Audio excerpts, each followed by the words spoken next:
புதுச்சேரியில் மறைந்த மக்கள் தலைவர் கண்ணன் அவர்களின் மகன் விக்னேஷ் கண்ணனின் அரசியல் நடவடிக்கை ஒரு பார்வை.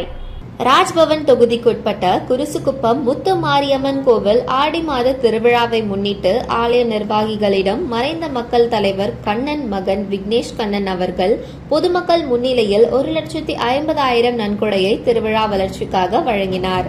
சிறு வயதில் மக்கள் தலைவர் கண்ணன் முன்னாள் எம்பி, பொதுமக்களிடம் அன்புடன் பழகக்கூடியவர். தொண்டர்களின் தேவைகளை அறிந்து மக்கள் தலைவர் கண்ணன் உதவி செய்யக்கூடியவர். அவர் சாயலாக அவரது மகன் விக்னேஷ் கண்ணன் ராஜ்பவன் தொகுதியில் மக்கள் சேவை ஆற்றி வருகிறார். புயல், மழை, வெள்ளம் காலங்களில் இல்லந்தோறும் சென்று வீடு வீடாக உணவு வழங்கினார்.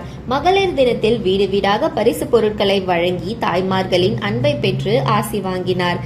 நீங்கள் அப்பா மக்கள் தலைவர் மாதிரி பொதுமக்களுக்கு உதவி செய்ய வேண்டும் என்று தாய்மார்கள் பல பேர் விக்னேஷ் கண்ணன் தலைமேல் கை வைத்து ஆசிர்வதித்து வாழ்த்து கூறினார்கள். இளைஞர்களை நல்வழிப்படுத்தும் விதமாக கிரிக்கெட் விளையாட்டு போட்டி நடத்தி காசோலையும் பரிசு கோப்பையும் வழங்கி பாராட்டினார்.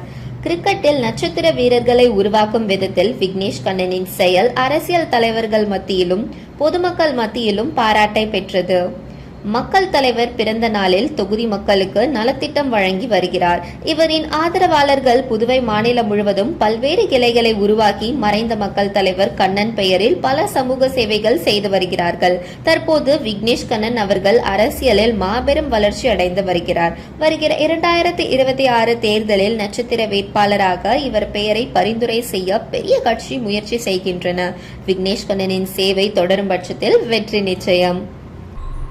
மறைந்த முன்னாள் மக்கள் தலைவர் கண்ணன் அவர்கள் மறைந்த பிரதமர் ராஜீவ்காந்தி மற்றும் மன்மோகன் சிங் அவர்களுடன் நட்பாக இருந்தார்.